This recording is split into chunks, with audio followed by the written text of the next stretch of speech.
és digno de louvor e de ser adorado. És bondoso, Pai querido, dentre todas as coisas tu és verdadeiro. Dentre todas as coisas tu és verdadeiro, Senhor.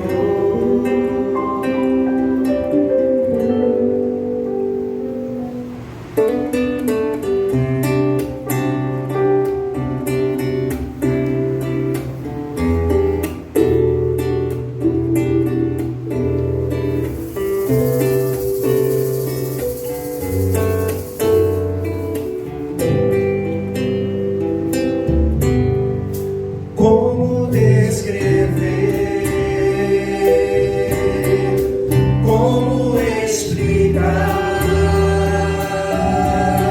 o amor que vai de leste a oeste e nunca mais vai terminar. Tu me conheces bem, tu sabes quem eu sou.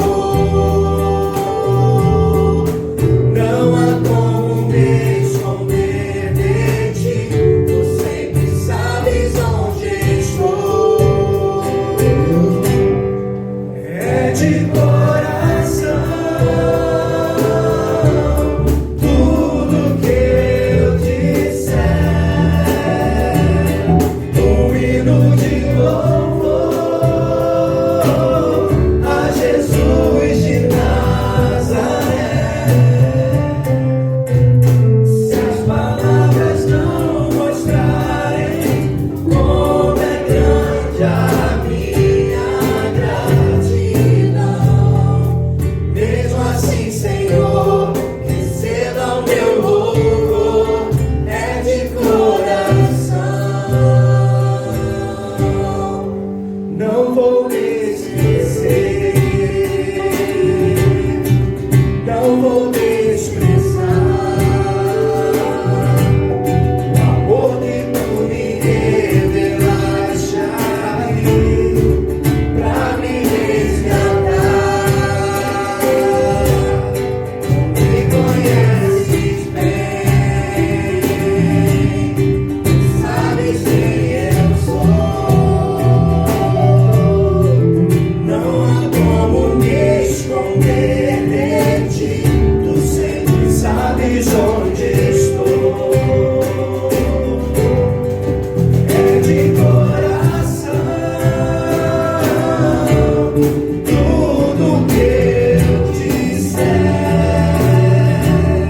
um hino de louvor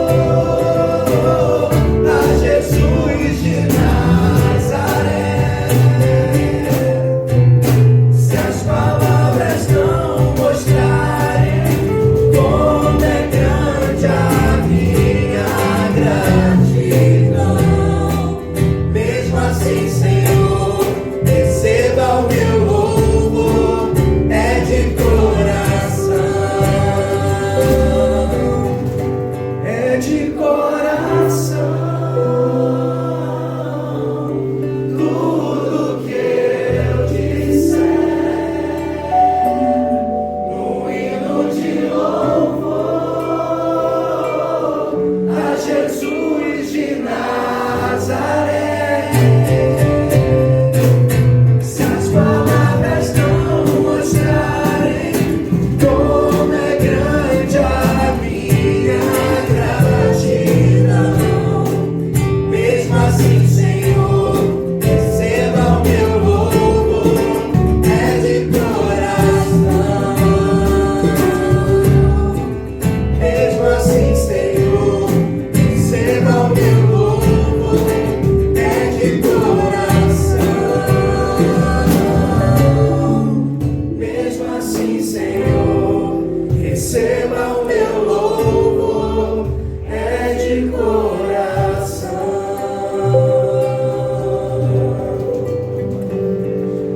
Vamos dizer o quanto a gente quer o Senhor? Eu te quero.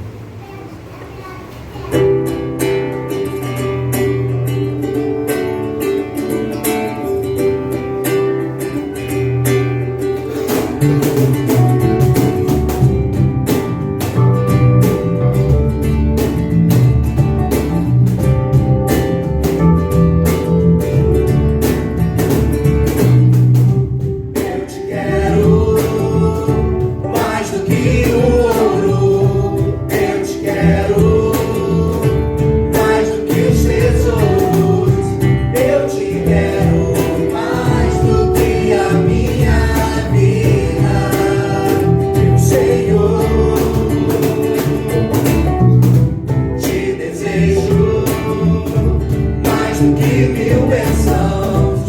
Meu anseio é agradar teu coração. Outro eu sou além de ti. Senhor, tu és a porção da minha herança. És o bem maior pra mim.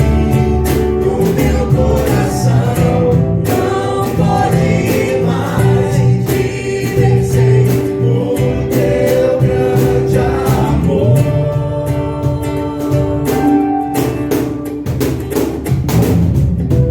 Eu te quero mais do que o ouro. Eu te quero mais do que os tesouros. Eu te quero mais do que a minha vida, Senhor. Te desejo mais do que mil bênçãos. Meu anseio é agradar teu coração. Outro bem não possui além de ti. Senhor, tu és a porção da minha herança. És o bem maior pra mim. O meu coração não pode mais viver sem o teu grande amor. Tu és a porção da minha herança. És o bem maior pra mim. O meu coração não pode mais viver sem o teu grande amor.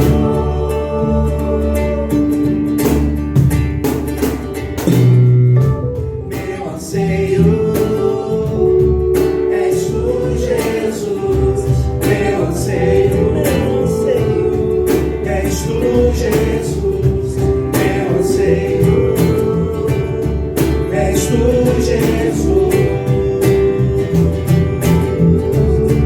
És tu, Jesus. Tu és a porção da minha herança. És o bem maior pra mim. No meu coração não pode mais viver sem o teu grande amor.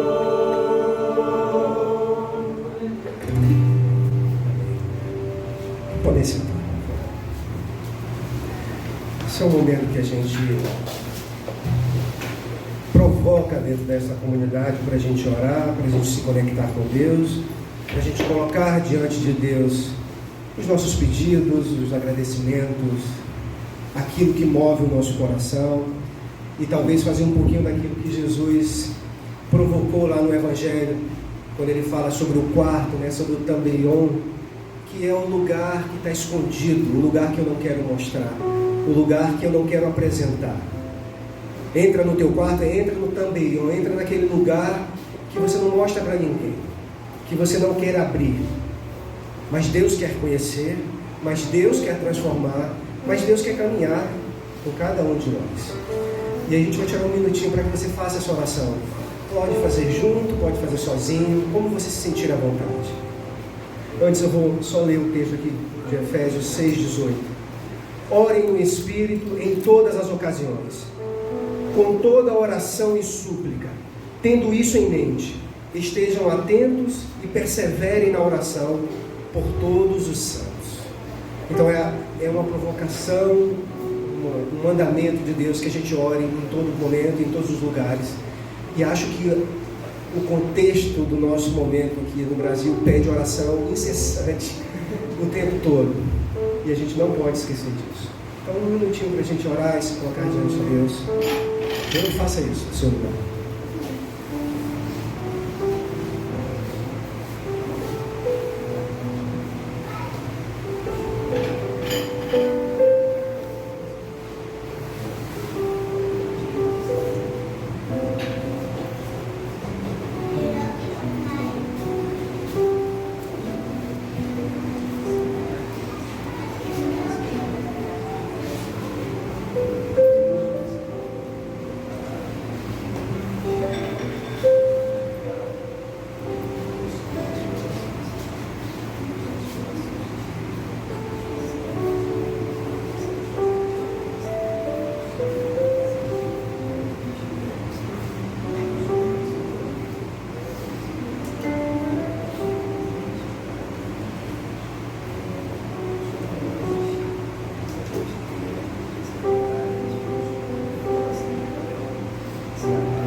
Quanto amor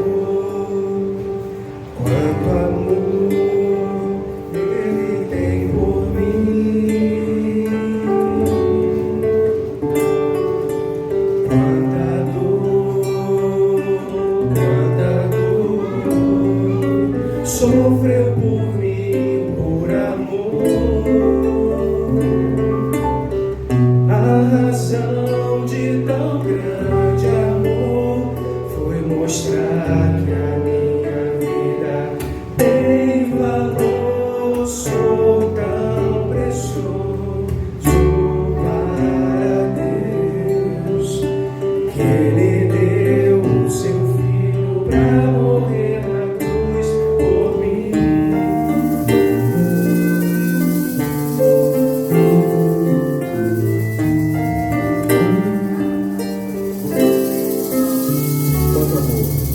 Quanto amor Ele tem por mim, quanta dor sofreu por mim, por amor.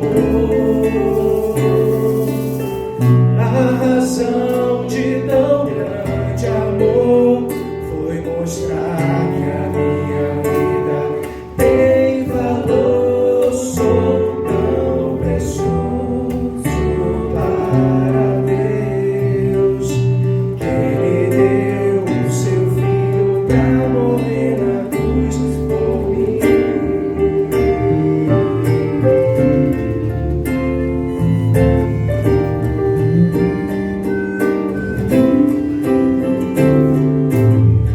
Ó Deus, te louvo pelo teu amor. Tu mudaste o meu interior. Agora eu quero viver pra transmitir esse amor que vem de ti. Ó Deus, te louvo pelo teu amor. Tu mudaste o meu interior e agora eu quero viver pra transmitir esse amor que vem de ti.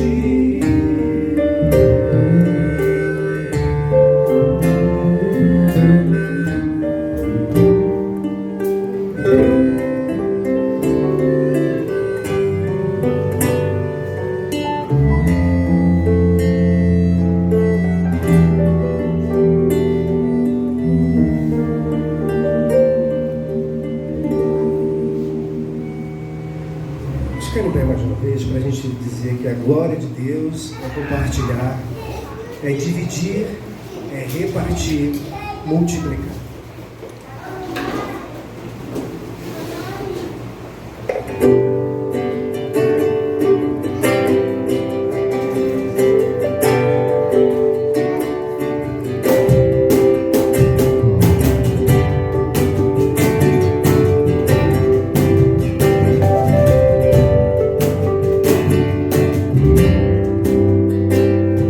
A glória de Deus é compartilhar.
Mas a lágrima nos olhos de Deus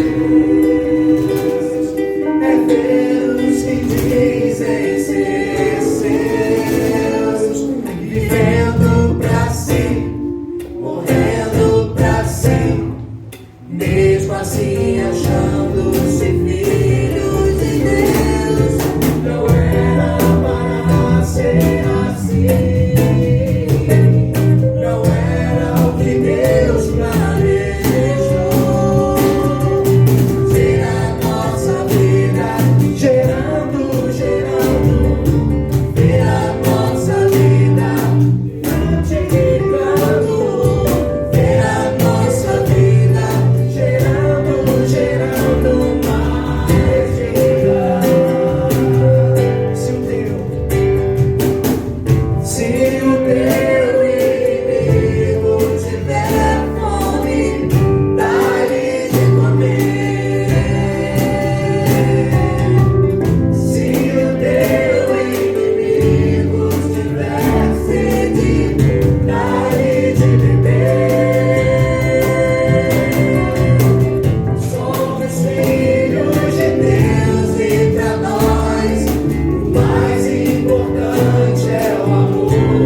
Bom dia a todas e todos mais uma vez.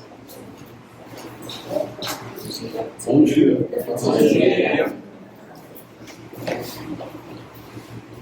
Queria convidar você a fechar os seus olhos. Vamos orar?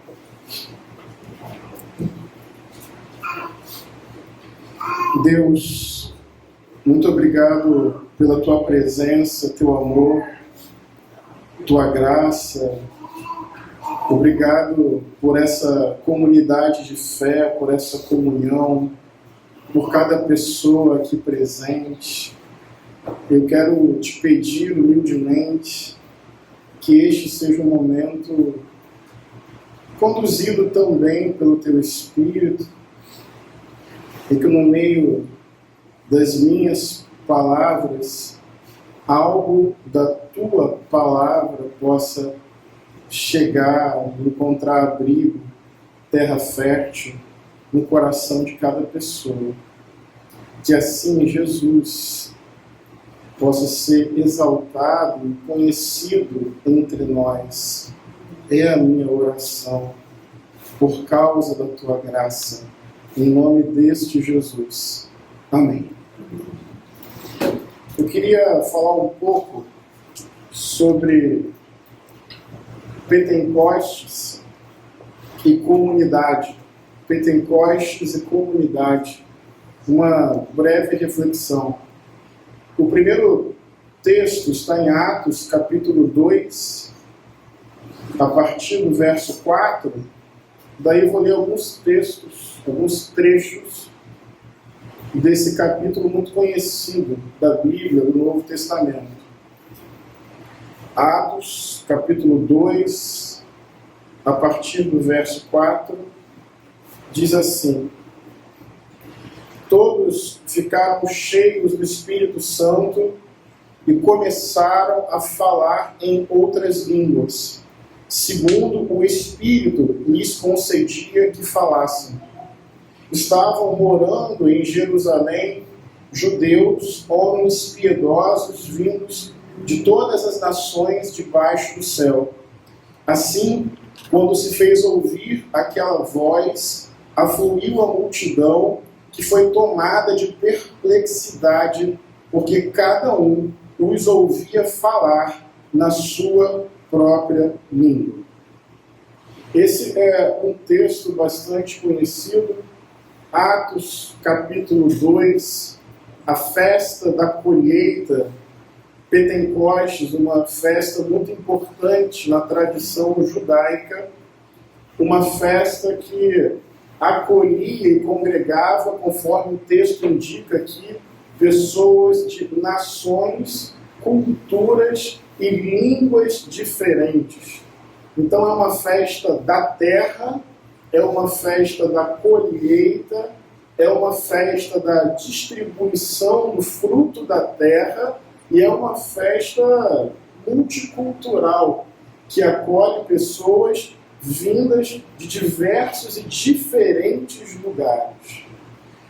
É nesse contexto, é nesse palco, é nesse cenário, terra, colheita e diversidade cultural e linguística, que, segundo a memória de Atos, o Espírito de Deus se derrama sobre aquele povo. Então é o derramar do Espírito, é a experiência de ser cheio, cheia do Espírito. E nesse derramar do Espírito, segundo a memória do texto, os discípulos e as discípulas começam a falar em línguas estranhas. Esse é um bom debate teológico sobre o que significa falar em línguas estranhas, mas pelo menos nesse texto, nesse trecho, me parece muito evidente que a língua estranha aqui é essa capacidade que o Espírito deu para que todas as pessoas ouvissem a mensagem na sua própria língua. Ou seja, a língua estranha aqui, dentro dessa perspectiva de interpretação, não é uma língua sobrenatural, transcendental. É, na verdade, esse milagre de cada um, na sua própria língua, ouvir a mensagem que ali era proclamada. Então, essa é a nossa interpretação sobre as línguas estranhas, pelo menos de acordo com Atos, capítulo 2. E o que eu extraio de beleza desse texto e compartilho com vocês? A ação do Espírito Santo, o derramar do Espírito nesse contexto, tem a ver com comunhão, diversidade, comunicação, ponte, conexão, elo e unidade na diversidade. Quero voltar a essa perspectiva. Pessoas de culturas e línguas diferentes. E que, mediante a ação do Espírito, conseguem se comunicar. Então, reparem que não é uma padronização, não é uma uniformização, não é uma imposição cultural. Há o resguardo e a manutenção de cada língua. E cada língua é um registro, é uma memória, é um território, é uma cultura. No derramar do Espírito, você não tem uma história única. No derramar do Espírito, você não tem uma cultura única. No derramar do Espírito, tem uma mensagem possível. Já vou falar sobre o conteúdo dessa mensagem. Tem uma mensagem possível que atravessa as culturas, as línguas. Portanto, é uma unidade na diversidade. Não é uma uniformidade ou uma padronização. Vocês me entendem? Vocês estão Pouco comunicativos hoje. É por causa da Record?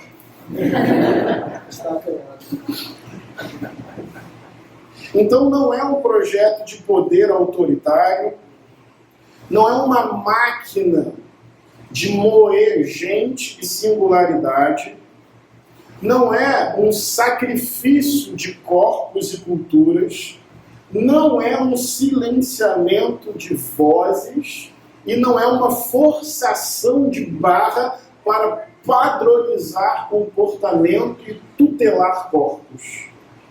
Já ouvi várias mensagens e já li vários textos que inclusive fazem uma diferença bonita entre a experiência de Pentecostes e a Torre de Babel. Já ouviram sobre essa abordagem? A Torre de Babel como um projeto de poder, de controle, vertical, aquela universalidade perigosa. Porque você pega um registro, diz que esse registro é o padrão e que esse registro é universal. E a partir desse registro de cultura, de língua, de comportamento, você universaliza. Mas é uma universalidade violenta. Gosto de um conceito que aprendi na tradição negra da pluriversalidade. E acredito no meu coração que o Espírito de Deus garante, resguarda esse pluriverso. O que parece meramente conceitual, na prática não é. Quanta violência se produz por causa do inverso dessa experiência? Não reconhecer a existência do outro. Não celebrar a diversidade como riqueza humana e espiritual. Quanta violência se produz em nome de uma narrativa que se pretende universal e que não respeita a especificidade, a individualidade, a linguagem própria de cada cultura e de cada pessoa. Mas em Atos eu vejo o contrário. Eu vejo que o derramar do Espírito possibilita a unidade na diversidade. Possibilita o resguardo da identidade própria de cada língua. Não sacrifica isso, mas coloca cada língua num círculo, num circuito, numa possibilidade em que a comunhão se torna verdadeira. E como nós acabamos de cantar uma frase muito bonita e poética, o riso de Deus é a comunhão. Já canto essa música há muito tempo e hoje essa frase me flagrou. Foi no meio ali de um erro do Daniel no baixo que eu percebi. Daniel não é. Inclusive, então, eu conversei com uma pessoa recentemente que falou muito bem de você, que é perigoso. Dizendo que você toca muito, fala, eu falei, pô, eu que... Não, não nada a ver, você... Eu lembro de Daniel lá na primeira igreja Batista de Niterói, faltando culto para estudar violão. Tá aí. Mas o riso de Deus é a comunhão. Eu quero um tempo ainda para deixar que essa palavra ganhe mais o meu coração. Porque eu não quero aqui com vocês fazer apenas uma crítica ao modo como a nossa sociedade funciona, ao modo como o fundamentalismo religioso sacrifica vidas em nome da letra, silencia vozes em nome de um padrão. Essa crítica é fundamental, é visceral, creio que brota da experiência de Pentecostes. Mas eu quero, além de refletir sobre esse modelo de uniformidade forçada e violenta, eu quero refletir sobre minha vida. minha relação com as pessoas no cotidiano, minha capacidade de reconhecer em cada indivíduo uma língua própria e uma vontade sincera de comungar, de conviver, de apreciar a beleza de cada pessoa que atravessa o meu cotidiano. Estava lembrando de uma letra do Djavan, que de vez em quando a gente canta aqui: vou andar, vou voar para ver o mundo, nem que eu bebesse o mar, encheria o que eu tenho de fundo. Eu tenho pedido a Deus isso para que eu consiga enxergar cada ser humano como esse oceano profundo, digno de devoção, de admiração, de respeito, de vontade de conhecer cada pessoa na beleza, na profundidade, na grandeza da sua vida.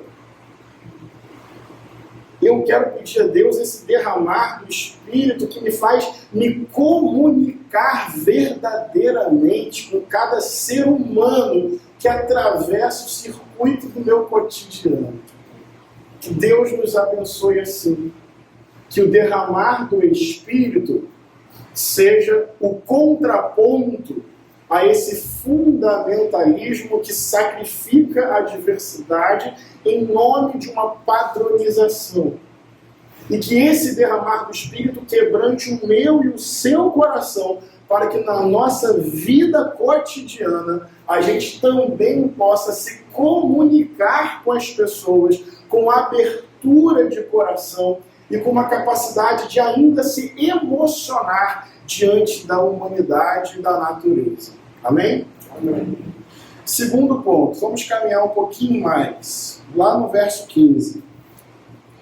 É uma cena complexa. Ninguém esperava, de acordo com a memória de Atos, que as pessoas começassem a falar em outras línguas. É uma epifania, é algo sobrenatural. Tem alguma coisa que causa perplexidade acontecendo. Então vamos ver. Pedro diz o seguinte: estes homens não estão bêbados, porque essa foi uma tese. O que está acontecendo? Eles estão embriagados?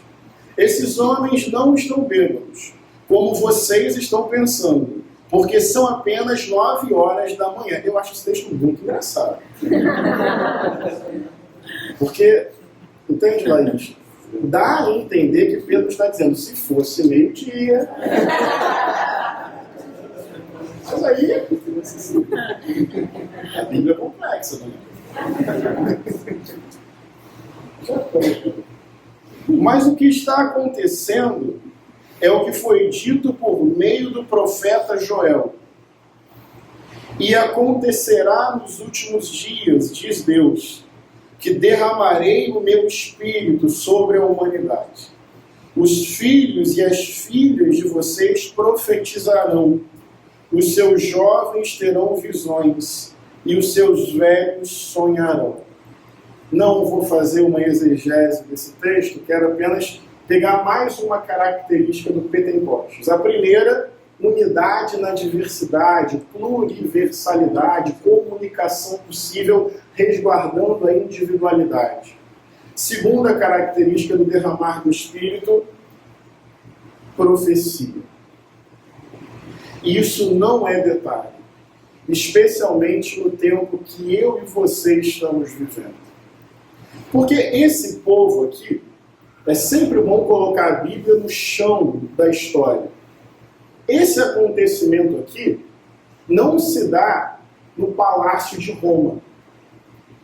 Entendem? O registro social majoritário do segmento de Jesus de Nazaré é popular. Tem uma figura ou outra que destoa. Mas a base do movimento de Jesus é periférica. É popular. É gente simples. Às vezes, gente faminta. Então, aqui você está vendo, esse derramar do Espírito se dá no contexto de um registro popular de um povo política e economicamente oprimido. É o Império Romano que dá as ordens. Jesus, o líder desse movimento, tinha sido executado. Então aqui tem um espaço de ausência de poder. Não são vozes prestigiadas. Não tem um caminho fácil para falar com o governador da Galiléia ou da Judéia. Entendem esse registro? Esse povo aqui, que é pequeno diante da estrutura de poder, que perdeu João Batista, que perdeu Jesus de Nazaré, que em certa medida vê a violência cotidianamente. Esse povo aqui, segundo a fala de Pedro, mediante o derramar do Espírito, começa a profetizar. Filhos e filhas aqui começam a profetizar, jovens passam a ter visões e os velhos ainda sonham. O que isso mexe comigo? O derramar do Espírito abre a janela do futuro novamente. O derramar do Espírito coloca a história em abertura novamente. Resgata um senso de protagonismo daqueles e daquelas que estão e são sem voz. Sim, o templo é muito poderoso. Sim, os sacerdotes têm uma relação muito próxima com os herodianos e a estrutura de poder do Império Romano. Sim, Jesus foi executado com muita facilidade pela lógica, sem grande custo. Sim, a carga tributária é pesadíssima. O povo fica endividado e perde a sua terra. E ainda tem que lidar com sistemas de suborno e corrupção dos publicanos. Então o sistema já é pesado. Coloca o elemento corrupção e suborno, o povo fica ainda mais sofrido e perde a sua terra. Se você se rebelar, você pode ser crucificado. Não tem futuro. Não tem esperança. A análise de conjuntura é terrível. A janela do futuro está fechada. A vida é uma luta insana pela sobrevivência. E se você se rebelar, você pode pagar com a sua própria vida. Desespero. Janela do futuro fechada. Pragmatismo. Cada um cuida do seu e vê o que dá. Até que o Espírito se derrama. Até que o Pentecostes acontece. Até que esse povo vulnerável, enfraquecido, começa a efervescer, borbulhar, cantar, celebrar, profetizar. E os filhos têm profecia, e os jovens voltam a sonhar, e até os velhos, os idosos, no fim da sua vida, começam a recolocar novamente a esperança como elemento fundamental. Não tem ingenuidade. O Evangelho é realista e esperançoso. Tem cruz. Os discípulos, em sua maioria, foram executados. Então, não tem aqui ilusão. Mas guardem algo no coração de vocês. O Evangelho não tem esperança. Estranho. O Evangelho não tem esperança. Porque se o Evangelho tem esperança, a esperança é um elemento do Evangelho, entendeu? Não é que o Evangelho tem esperança.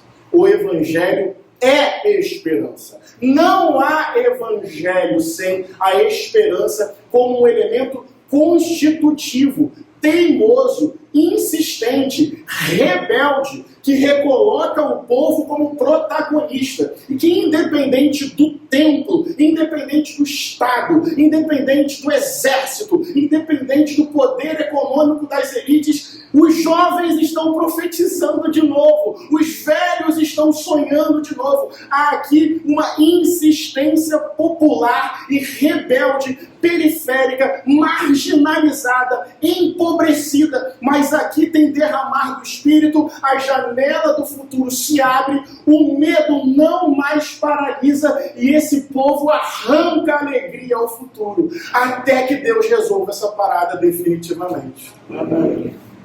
Não é tempo de recuo. E eu não estou falando para pessoas em abstrato. Estou falando para pessoas no Brasil de hoje, com uma onda autoritária e violenta, bélica e preconceituosa, que é atravessada por um fundamentalismo religioso cristão. E eu dialogo com você se o seu coração muitas vezes é amassado pelo medo. Mas eu também preciso convidar você a assumir o risco da sua fé em Jesus. E não permitir que o medo feche a janela do futuro para a sua vida e para o seu povo. Que o Pentecoste se atualize. Que o avivamento aconteça em nosso meio. Que a gente possa falar em línguas diferentes da nossa liturgia e dialogar com as pessoas, especialmente com o povo, sem grande receita prévia ou vontade de explicar tudo para todo mundo. Às vezes, nos cabe também ouvir, aprender, conviver. Mas eu queria poder dizer para vocês, não é tempo mais de paralisia ou de recuo. Respeito profundamente as sensibilidades individuais. Cada um e cada uma sabe do seu limite. E que essa comunidade de fé seja um espaço de comunhão, de afago na alma, de carinho, de enxugar das lágrimas, onde a fraqueza seja possível e até mesmo a desistência de tudo seja compreensível. Não encare essa palavra como uma espécie de terapia motivacional de um otimismo tóxico. Saia daqui positivo. Não é bem assim. Acolha a dor. Respeite o seu momento. Faça cálculos generosos com o seu próprio coração. Não se cobre tanto. Mas eu preciso dizer para vocês que o Evangelho não tem esperança. O Evangelho é esperança. O Evangelho é escatológico. Sabe Apocalipse? Já tivemos aula sobre Apocalipse, eu faltei. Mas fizemos uma abordagem histórica, assim, não foi? Exato. Que bom. Porque o que acontece? Uma vez me perguntaram assim, é o Tiago? Cara, eu vejo o Tiago desde 78, né? Sim, saudade. Às vezes me perguntam assim, você tem medo do Apocalipse? Isso gera vários debates. Que Apocalipse você está dizendo? Mas se o Apocalipse é uma intervenção de Deus que chacoalha a ordem, eu diria, eu tenho medo da realidade. O Apocalipse eu quero. A escatologia eu quero. Eu tenho medo da ordem. Eu tenho medo da normalidade. Eu tenho medo do caveirão, que é a atualização do navio negreiro. Eu tenho medo de uma normalidade caótica. Se o caos inaugurado pelo divino é a quebra dessa normalidade, então que venha a bagunça, que venha a baderna, que venha a dissonância. Porque se essa é a normalidade, é isso que me sacrifica. A escatologia, se é manifestação de Deus na história, então seja bem-vindo, futuro. Vamos redimir o presente. Então eu queria compartilhar com vocês essa esperança que ainda pulsa. E para concluir, seguindo um pouquinho mais, Atos 2, 23 a 26, Pedro continua falando. A este Jesus, conforme plano determinado e presciência de Deus, vocês mataram, crucificando por meio de homens maus. Porém, Deus o ressuscitou, livrando da agonia da morte, porque não era possível que fosse retido por ela. Porque Davi fala a respeito dele dizendo: eu sempre via o Senhor diante de mim, porque ele está à minha direita para que eu não seja abalado. Por isso o meu coração se alegra e a minha língua exulta. Além disso, também a minha própria carne repousará em esperança. Por que peguei esse trecho? Pluriversalidade, esperança, e tem um conteúdo que é manifesto aqui. Nós somos cristãos e cristãs. E para nós a verdade, para nós é a nossa experiência. Para nós a verdade é uma pessoa chamada Jesus Cristo de Nazaré. Pedro aqui está dizendo que Jesus foi crucificado e venceu a morte. E está presente. E que por causa disso, esse povo pode repousar e viver em esperança. O conteúdo que nos anima é Jesus Cristo. Mas não é o Jesus Cristo abstrato. Repara no que Pedro disse. Ele foi o quê? Crucificado. Tem um corpo. Tem uma ferida. Tem uma cruz. Tem uma ética. Tem uma vida. Porque nós sabemos bem que silenciar o Jesus de Nazaré significa, muitas vezes na história, criar um Jesus que nada tem a ver com o Jesus de Nazaré. Eu, dei uma entrevista antes de ontem que o jornalista me perguntou: circula um vídeo seu que você dá uma resposta e parece que você não crê na ressurreição de Jesus. Você não crê, pastor Henrique, na ressurreição de Jesus? Silêncio, hein? Várias pessoas pegando o celular assim. Você acha que está entre irmãos? Né? Nunca sabemos. Eu creio na ressurreição de Jesus. Física. Eu creio que Jesus está aqui agora. Mas eu não quis só dar essa resposta. Quer saber a minha confissão? Eu creio que Jesus é mais que profeta, mais que referência histórica e filosófica. Eu creio que Jesus é com Deus desde a eternidade, que se manifestou para a nossa redenção. E procuro falar com Jesus todos os dias, não como amigo imaginário ou projeção da minha carência humana. Respeito quem vê religião como criação humana diante do desamparo da vida. Respeito profundamente. Mas Jesus não é o meu amigo imaginário, embora eu tenha muito respeito por amigos imaginários. Minha filha tem vários, eu tive vários, acho que tenho, mas como cresci, prefiro não tocar nesse assunto, isso pode não ser socialmente aceito mais. É o Carlos e o Marcos. Sim. E uma vez eu refleti que Carlos e Marcos pode ter a ver com Karl Marx. Isso está sendo gravado pela GNT, acabou. Nossa igreja funcionou durante um tempo, cumpriu o propósito, abençoou vidas, e agora é ladeira abaixo. Não, eu não tenho nada contra a imaginação infantil. Eu procuro ser cuidadoso com isso, porque a imaginação não é um demérito. Então, no fundo, eu estou falando sério. Mas eu só quero dizer que eu creio que Jesus não é uma projeção da minha mente. Eu creio que eu busco Jesus porque Jesus me buscou. É Jesus em mim que me faz perguntar quem é Jesus para mim. Eu não sou um teólogo pesquisador. Eu sou crente. Eu realmente creio nesse negócio. Mas eu não acho suficiente dizer isso.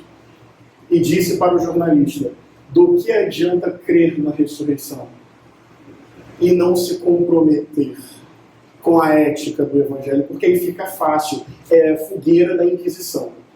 Crê ou não crê na ressurreição? Aí um passo a mais para dizer, crê ou não crê no batismo do Espírito Santo? Um passo a mais para dizer, o batismo é por aspersão, presbiteriano, ou por imersão, bíblico, batista, espiritual e correto. Enfim. Brincadeira. Mas entende? Você crê que a Bíblia é literal? Você crê que Deus fez homem e mulher? Você crê que o único... Está entendendo onde é que isso chega? Isso é fogueira da Inquisição. Isso é sair por aí perguntando, você crê ou não crê? Crê ou não crê? Aí Deus vira uma doutrina que você adere intelectualmente. Então você é crente e vai para o céu. E me perguntaram isso também. Pessoas de outras religiões vão para o inferno? Foi uma entrevista muito curiosa. E eu respondi, mas que inferno? Aí não entendeu nada. Aí ficou... Mas enfim. Mas você está entendendo onde é que chega? Crê no céu ou não crê? Crê no inferno? Crê. Eu quero saber, a questão não é essa. Eu creio na ressurreição, mas sinceramente, mais importante do que isso é a lealdade à causa do Evangelho. Fé talvez tenha menos a ver com crença e mais a ver com fidelidade. Do que adianta crer e não ser fiel ao Cristo dos pobres? Do que adianta crer e não ser fiel ao Cristo prisioneiro político e vítima de tortura? Do que adianta crer e não ser fiel ao Cristo da denúncia do acúmulo de riquezas e da partilha e do desprendimento material? Do que adianta crer? Deus nos livre de um país assim. De um Cristo ressurreto que nada tem a ver com o pobre favelado de Nazaré, porque aí usam o nome de Jesus, como sempre usaram, para colocar a mulher na fogueira, para escravizar o povo negro, para exterminar os indígenas, para torturar psicologicamente LGBTs, para legitimar acúmulo de riqueza, para namorar estruturas de poder, porque é ressurreição sem cruz. Porque é glória sem ferida. Porque é conteúdo abstrato, sem ética concreta. Mas o derramar do Espírito, Pedro está proclamando a cruz e a ressurreição. A glória é Nazaré. A eternidade é a história. E esse Jesus íntegro, que eu quero que todos os dias o Espírito me revele, e molde, e mude, e transforme, e modele a minha vida de acordo com esse Nazareno glorioso, esse crucificado ressurreto. Amém? Amém. E para terminar de fato, quem não conhece a Igreja do Caminho, está vindo a primeira vez, eu sempre uso 3 vezes a expressão para terminar. Nas 2 primeiras eu estou mentindo para dar a vocês a falsa sensação de término. Na última eu termino de verdade. Amém? Sim. Amém? Amém. Pluriversalidade, esperança e Jesus. Qual é o lugar em que isso tudo se manifesta? Lembra do tema da mensagem? Pentecostes e comunidade. Eu queria terminar dizendo isso, eu só quero ler o texto, porque ele é autoexplicativo. E perseveravam na doutrina dos apóstolos, na comunhão, no partir do pão e nas orações. Em cada alma havia temor e muitos prodígios e sinais eram feitos por meio dos apóstolos. E todos os que criam estavam juntos e tinham tudo em comum. Vendiam suas propriedades e bens, distribuindo o produto entre todos à medida que alguém tinha necessidade. Diariamente perseveravam unânimes no templo, partiam o pão de casa em casa, tomavam as suas refeições com alegria e singeleza de coração, louvando a Deus, contando com a simpatia de todo o povo. Enquanto isso, o Senhor lhes acrescentava dia a dia os que iam sendo salvos. Eu não vou explicar esse texto, fica para a próxima mensagem. Só quero fazer um registro.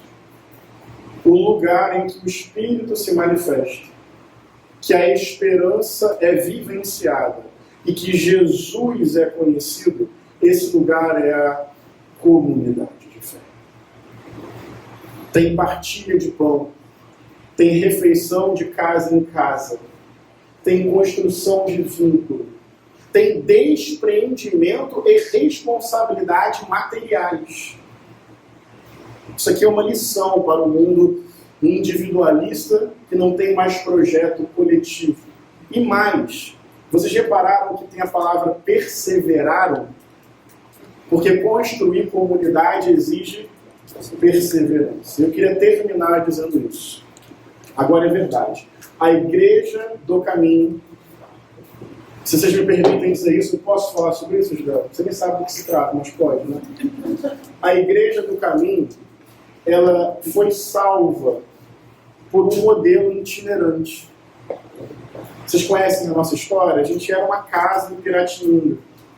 Daí, começamos o modelo itinerante Niterói e Rio de Janeiro. E com a graça e a bondade de Deus, encontramos muitas pessoas, centenas de pessoas, que são acolhidas pela nossa maneira de viver o Evangelho, nosso amor por Jesus. Só que nós, como liderança da igreja, identificamos, eu quero poder dizer isso para vocês, que chegou o fim desse ciclo. Cumpriu um tempo. Rio, Niterói, acolhemos muitas pessoas que, espiritualmente falando, precisavam que a igreja fizesse isso. Porque lá em Piratininga não nos encontrariam. E milagres Deus fez nesse tempo. De pessoas machucadas, que encontraram alívio do Senhor Jesus. Na nossa liturgia, na nossa música, na nossa pregação, na escola do caminho, nos nossos retiros, nas nossas mesas teológicas. Amém por isso. Só que nós queremos agora, depois dessa fase, uma experiência mais comunitária. Nós queremos uma escola bíblica antes do culto e um espaço mais adequado e carinhoso para as nossas crianças. E nós queremos que durante a semana a igreja abra, para que as pessoas possam se encontrar. Isso é a minha vida. Eu era um adolescente que, de repente, numa terça-noite, estava na igreja, conhecendo pessoas que são fundamentais na minha vida até hoje. A igreja me deu amigos. E a igreja conservadora, do qual eu não faço mais parte, mas levarei para sempre uma gratidão enorme a Deus. Porque lá conheci Jesus e lá fiz amizades que carregarei para a vida inteira. Eu cresci com o Daniel. Segundo, a gente ia para a igreja juntos, de bicicleta. Eu quero e nós queremos uma igreja assim, para as nossas crianças, para os nossos adolescentes, para o nosso pré-vestibular comunitário Marielle Franco. O mesmo lugar da igreja, domingo, ser onde tem aula para a nossa juventude durante a semana. Estão entendendo? Eu queria que vocês orassem por isso. Chegou a hora de dar outro passo.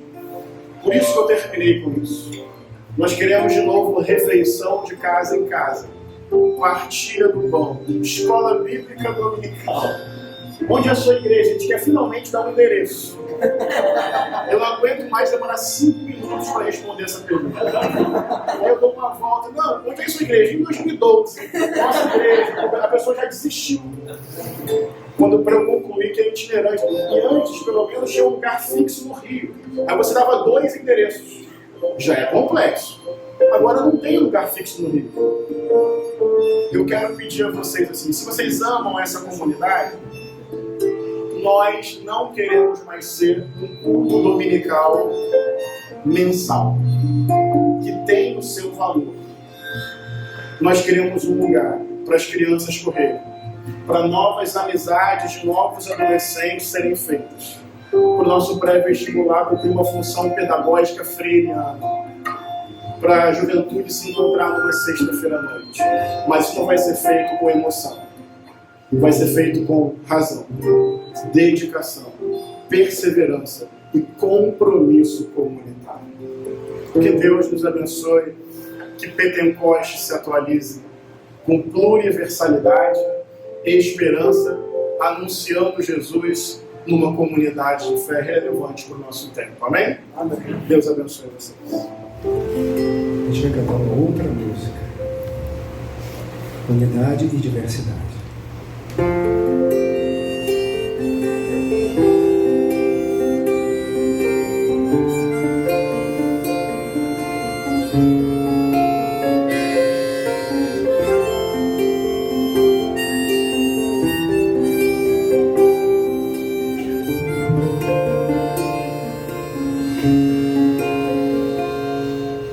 Da multidão dos que creram, era só um coração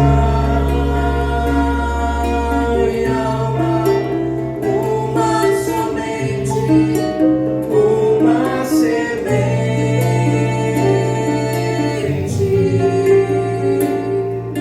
somente uma esperança brotando dentro da gente. Nosso era o pão cada dia, nosso era o vinho, santa folia. O que se parte, reparte a própria vida.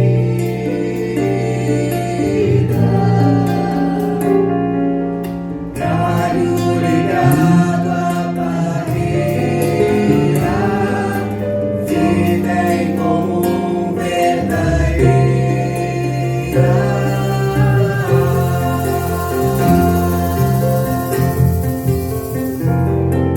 Sempre grande poder, curas, milagres de Deus. Sempre proclamação, Cristo Senhor ressurgiu.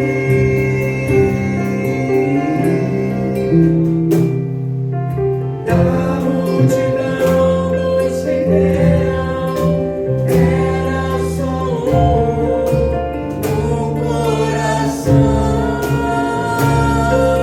e alma, muita alegria, singela vida.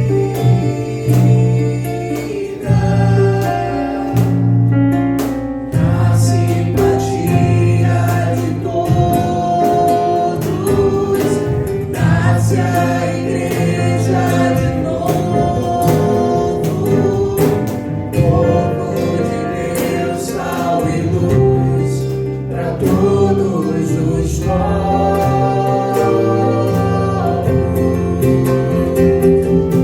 Sempre grande poder, curas e milagres de Deus. Sempre proclamação, Cristo Senhor ressurgiu.